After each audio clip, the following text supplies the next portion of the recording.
يا أيها الذين آمنوا اذكروا نعمة علیکم ورحمۃ اللہ وبرکاتہ۔ بھائی کا سوال ہے نماز کیسے توڑیں گے اگر کوئی وجہ پیش آ جائے؟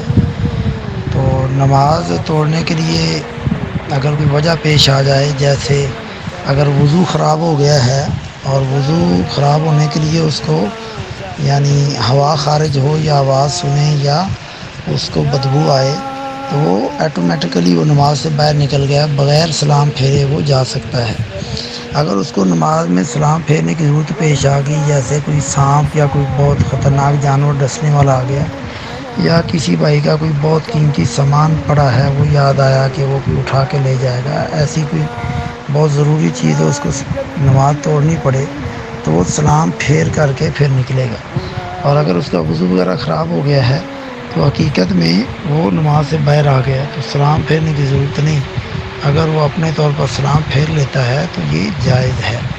اور اگر وہ بھائی یعنی کوئی ایسا کام کر دے جس سے نماز باطل ہو جاتی ہے، تب بھی وہ نماز سے باہر آ گیا، جیسے بول پڑے یا کوئی ایسی حرکت کرے جس سے نماز ٹوٹ جاتی ہے، تو اس سے بھی وہ نماز میں باہر آ گیا، تو سلام پھیرنے کی ضرورت نہیں، نماز اس کی باطل ہو چکی ہے۔ جزاکم اللہ خیر، واللہ اعلم بالصواب۔ وجاء